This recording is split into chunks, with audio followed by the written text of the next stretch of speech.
Hey you all, so today we are going to be taking a look at Exodus 3. We actually just covered Exodus 1 and Exodus 2 together, so if you haven't seen those videos, go back on my channel, watch those, and get up to date. But we're going to be diving into Exodus 3 today. Just a little bit of a recap. In Exodus 1, we saw that the Pharaoh that was put into place was not the same Pharaoh that was on the throne when Joseph was sent to Egypt. And so he does not have a good relationship with Israel. He makes this declaration to kill the Israelite or the Hebrew boys. And that kind of set up the story for us to be introduced to Moses, who is actually writing these books. So Moses overcame a lot, and he ended up being placed in the Pharaoh's home, which is kind of crazy. So it's just a really, really good story. So go back and watch those if you haven't. But now we are going to be hopping in Exodus 3 after Moses runs away from Egypt because he has killed an Egyptian, and Israelites saw him do this act. And of course, Moses is a great man. He accomplished great things for God. He wrote the first 5 books of the Bible, but that doesn't mean that him murdering someone was okay. And so he is in the middle of those consequences. He is out in the wilderness. And we will pick up right there with what God is about to call him to do. This portion is one of my favorites of the book of Exodus. So I'm excited to dive in and share with you guys today. So again, I'm going to be reading in my Bible, and I want you all to read along with me. I'm going to be reading the NIV version of the Bible translation, but you can read any translation with me, of course. We're going to start at chapter 3 of Exodus, the second book of the Bible. And let's go. Now Moses was tending the flock of Jethro, his father-in-law, the priest of Midian, and he led the flock to the far side of the wilderness and came to Horeb, the mountain of God. There the angel of the Lord appeared to him in flames of fire from within a bush. Moses saw that though the bush was on fire, it did not burn up. So Moses thought, I will go over and see this strange sight, why the bush does not burn up. So Moses is out in the wilderness. He's working for his father-in-law. He's since gotten married. That happened in the last chapter. And when he first got to the wilderness, he was 40 years old. We can see that in Acts, if you all will turn with me. Acts 7:23-30 kind of gives us the backstory of what was going on during that time. So it says, when Moses was 40 years old, he decided to visit his own people, the Israelites. He saw one of them being mistreated by an Egyptian, so he went to his defense and avenged him by killing the Egyptian. That's what we just saw happen the last time we were together. Moses thought that his own people would realize that God was using him to rescue them, but they did not. The next day, Moses came upon 2 Israelites who were fighting. He tried to reconcile them by saying, men, you are brothers. Why do you want to hurt each other? But the man who was mistreating the other pushed Moses aside and said, who made you the ruler and judge of us? Are you thinking of killing me as you killed the Egyptian yesterday? When Moses heard this, he fled to Midian, where he settled as a foreigner and had 2 sons. So it said here, Acts 7, verse 23, that Moses was 40 years old when this happened. So he's a very mature man when this happens. And then he's out in the wilderness. He meets his wife. He has 2 sons. And then in verse 30 of Acts 7, it says, after 40 years had passed. So he's 80. After 40 years had passed, an angel appeared to Moses in the flame of a burning bush in the desert near Mount Sinai. And so we will pick back up in the story there. But just imagine you're dealing with consequences for 40 years. That doesn't mean that you can't be used by God, but it also doesn't mean 2 things can be true. It also doesn't mean that there are no consequences to your action. So he is out in the wilderness for 40 more years, not having any contact with his people, not having had heard from God, but just out there for 40 years, just probably thinking, well, I mean, this is going to be the rest of my life. And so I know a lot of us struggle with being in waiting periods or being in seasons where we don't feel like we're connected to God, or we don't feel like we're hearing God. And I just find comfort in knowing that he was waiting for 40 years. He was in the wilderness for 40 years, probably just thinking my life is over. This just is what it is. And God contacts him. God calls him. And so all this time has passed, but how beautiful is it that God does not forget about us, and that no time is too long, and that no consequence is too great, or that no action is unforgivable. He can still make a miracle out of our mess, right? So Moses goes over to this burning bush. Verse 4, when the Lord saw that he had gone over to look, God called to him from the bush, Moses, Moses. Moses said, here I am. Do not come any closer, God said. Take off your sandals, for the place where you are standing is holy ground. Then he said, I am the God of your father, the God of Abraham, the God of Isaac, and the God of Jacob. At this, Moses hid his face because he was afraid to look at God. He hid his face from God. God declared that this ground is holy. Take off your sandals. I think a lot of times in the culture that we live in, we're lackadaisical about God, especially us who were raised in Christian homes or who grew up in church our whole lives. We're just kind of like, oh yeah, same old same, Sunday is this. But we don't contribute holiness to God as much as we should, and that we need to approach him in certain ways, and we need to go to his throne in certain ways. And we need to consider him holy and sanctified and glorious. I know it's very popular in our culture to say God is loving, God is all about love, God is accepting. And that's the only thing that we say, because we want to be super inclusive and we want to make God out to be just like this super loving, quaint God. But God is also holy. God also has a standard, and he calls us to that standard. He said, take off your sandals. This is holy ground. And so we need to recognize that in our life too. There's still a standard about God. We still need to pursue him as though he is holy. We still need to approach him as though he is holy. And we can't just come at him any kind of way, right? So I think that's really, really important for us to note. So God identifies himself, and then in verse 7, the Lord said, I have indeed seen the misery of the people in Egypt. I have heard them crying out because of their slave drivers, and I am concerned about their suffering. So I have come down to rescue them from the hand of the Egyptians and to bring them out of that land into a good and spacious land, a land flowing with milk and honey, the home of the Canaanites, Hittites, Amorites, Perizzites, Hivites, and Jebusites. So this is a land that can house so many different groups of people. Imagine how much space this is for Israel. And it's flowing with milk and honey. That doesn't necessarily mean they're going to go into the land and there are going to be lakes and rivers and streams of milk and honey is going to be dripping from the trees. It just means that it's a land that is full of great agriculture. There's not going to be a lot of work that needs to be done. It's just going to be fruitful and produce for them. And so it's going to be a great land for them to go into, a very prosperous land. Which I hesitate to use the word prosperous. No prosperity gospel over here. But the land is going to just be very fruitful for them. Verse 9, and now the cry of the Israelites has reached me, and I have seen the way the Egyptians are oppressing them. So now go on. I am sending you to Pharaoh to bring my people, the Israelites, out of Egypt. So if we skip forward to Exodus 12, verse 40, we actually see how long Israel has been in slavery. Let's turn there really quickly. It says, now the length of time the Israelite people lived in Egypt was 430 years. At the end of the 430 years, so the very day, the Lord's divisions left Egypt. So they were there for over 400 years. They were enduring this slavery for a very, very long time. They had not heard from God. There was like utter silence, right? And so just imagine being enslaved, oppressed, beat down, unheard, feeling like your God is not with you. He's left you. He's radio silent. Maybe you think that your prayers are not being heard, right?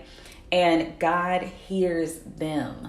I love that. I love that he's heard their cry. He's seen their misery. It reminds me back in Genesis where Hagar is leaving the house of Abram and Sarai, or Abraham and Sarah, who they become. And she's wandering around and she thinks that she's going to have to just leave her son out there to starve and die. And God sees her. God sees her, and she even names him. She's a slave woman, and she names God the one who sees. I think it's just beautiful that to know and encouraging to know that even when we're in the midst of struggle, even when we're in the midst of something that feels like it's going to defeat us, when we feel alone, when we feel like God can't hear us, when we feel like he's not doing anything behind the scenes, he hears us, he sees us, he acknowledges our cry, he loves us, and in time he delivers us. And so I love this passage. So God says all this to Moses and he tells him what he's going to do.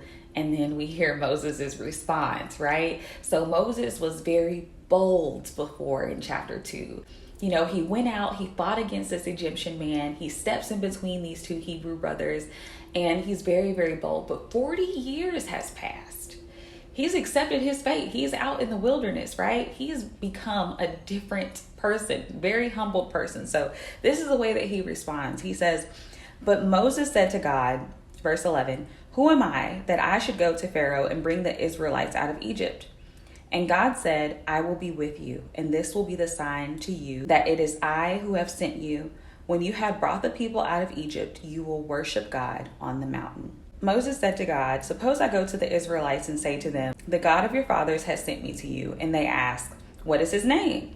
Then what shall I tell them? So we see that Moses is questioning, are you sure? Like, how am I going to do this? And God reassures him. And so he asked him, what am I going to tell them that your name is? Verse 14, God said to Moses, I am who I am. This is what you are to say to the Israelites. I am has sent me to you. And that's a translation of Yahweh.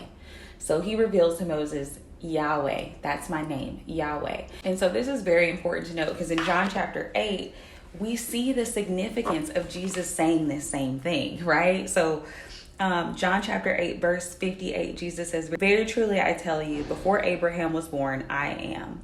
At this, they picked up stones to stone him, but Jesus hid himself, slipping away from the temple grounds. And so why did the people respond that way to Jesus? Because when he said, I am, they thought back to, wait a minute, I am is God. I am is, you're blaspheming right now because you're declaring that you are also God. And so that's why they responded in such a hasty manner, because they understood that. And I know a lot of people struggle with the idea of the Trinity today, but the Trinity just simply means, and I don't even want to say simply because it's intricate and hard to understand, but God is of one essence and three persons: God the Father, God the Son, God the Holy Spirit. God the Son, Jesus. And so when he declares, I am, that's why they responded to him in that way. Just a little side tangent there. Verse 15, God said to Moses, say to the Israelites, the Lord, the God of your fathers, the God of Abraham, the God of Isaac, and the God of Jacob, has sent me to you. This is my name forever, the name you shall call me from generation to generation.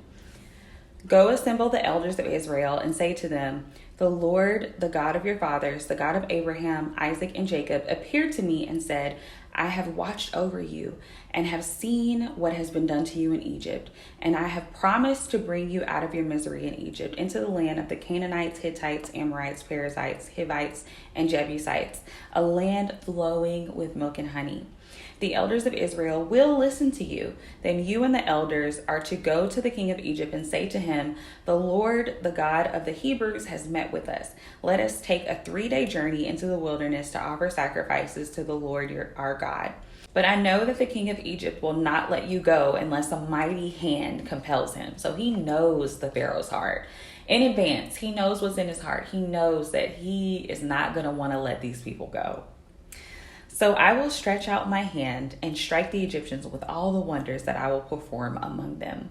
After that, he will let you go. And I will make the Egyptians favorably disposed toward this people, so that when you leave, you will not go empty-handed. Every woman is to ask her neighbor and any woman living in her house for articles of silver and gold and for clothing, which you will put on your sons and daughters. And so you will plunder the Egyptians.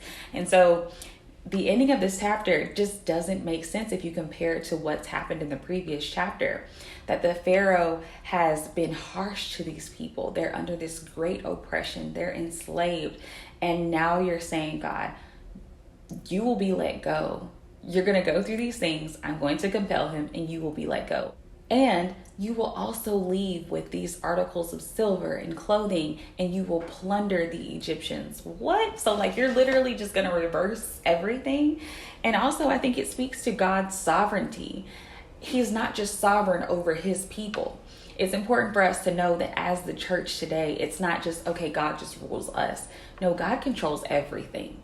So the Egyptian Pharaoh at the time, he's saying, I will compel him. I will do this. And he will respond this way. He knows exactly what's going to happen. He is sovereign over everyone, whether they acknowledge him or they don't.